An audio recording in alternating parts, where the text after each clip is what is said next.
Detective Dinosaur Undercover.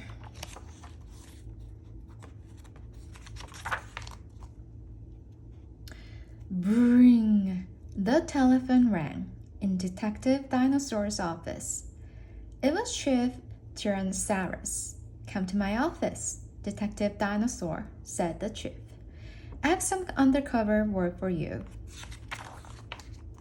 Okay, Chief, said Detective Dinosaur. I'll be right over. He raised off his shoes. Detective Dinosaur pinned on his badge. He pulled on his vest. Something is missing, he said to himself.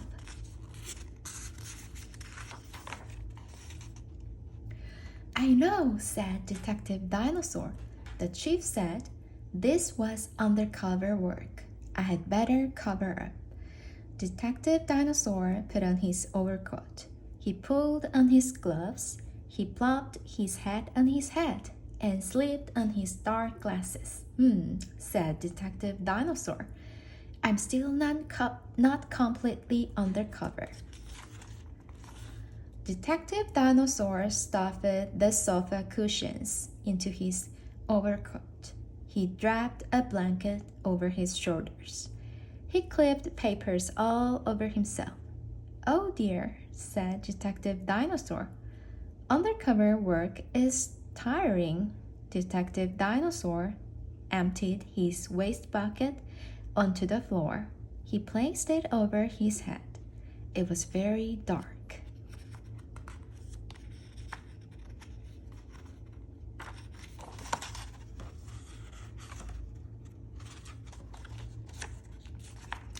There, said Detective Dinosaur. Now I'm truly undercover. Detective Dinosaur left his office. He could not see. He bumped over to Chief Tyrannosaurus's office. The chief was surprised. Who are you? He growled.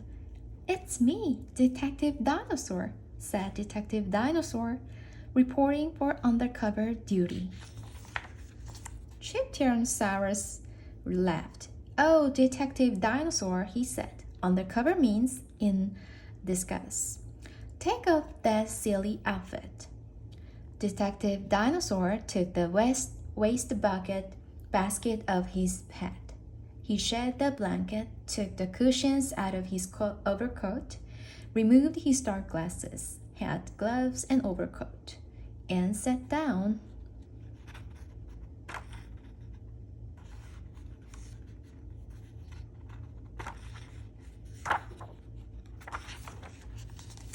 There, said Chief Tyrannosaurus.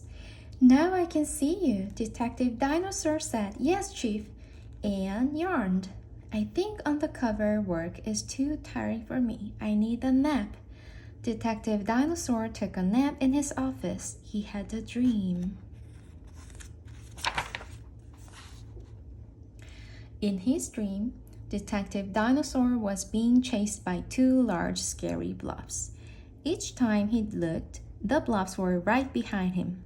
When he stopped running, the blobs stopped. When he started running again, the blobs started running too.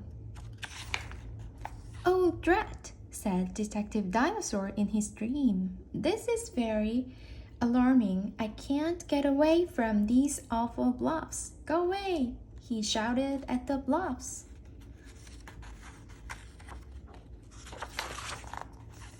Detective Dinosaur shouted so loudly he woke himself up.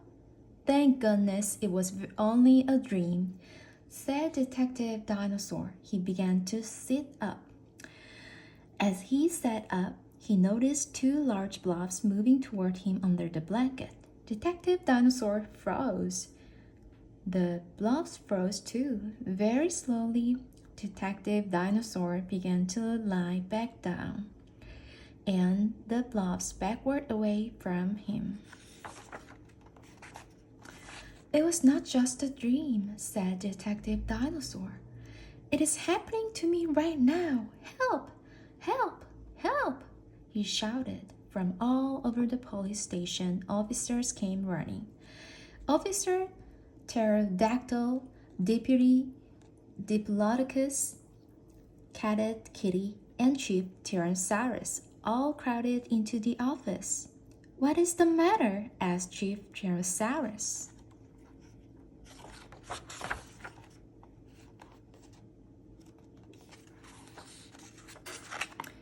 "Oh, Chief," said Detective Dinosaur, "I had a bad dream. I was being chased by blobs. When I woke up, I found it was true. Watch." Detective Dinosaur began to sit up, and the blobs moved under his blanket. Just then, Kitty pounded on the moving blobs.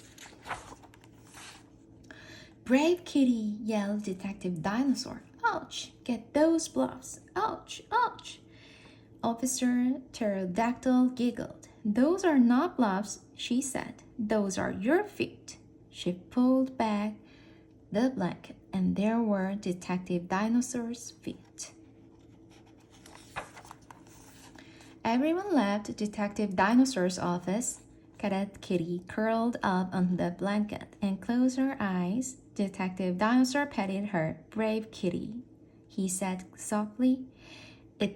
If those blobs come back, you arrest them."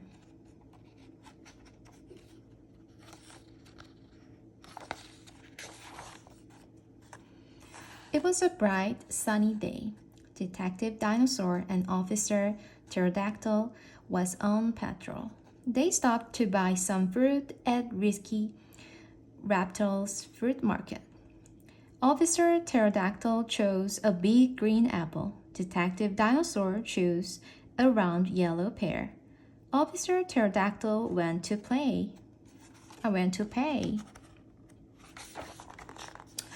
Detective Dinosaur was about to step aside when he noticed it was raining. Detective Dinosaur went over to Officer Pterodactyl. "We must eat our fruit inside," he said. "It has started to rain."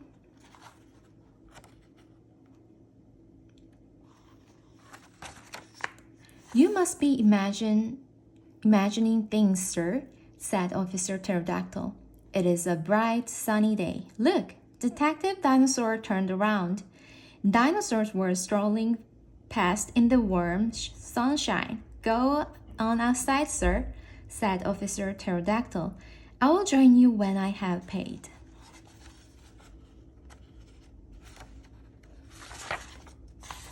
Detective Dinosaur stepped onto the sidewalk. Sploosh!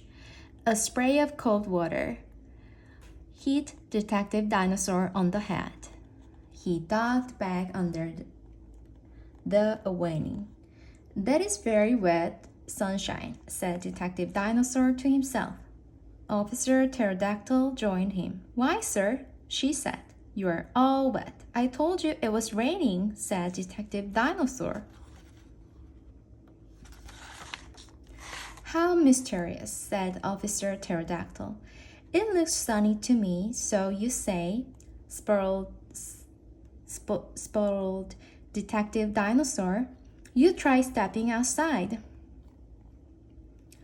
Officer Pterodactyl stepped out onto the sidewalk. The warm sun shone down on her.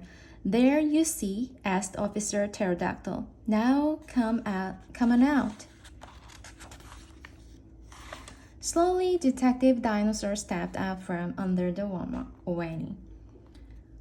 Splash! A flood of cold water hit him in the face. "Oh, I'm sorry," said a voice. Detective Dinosaur and Officer Pterodactyl looked up.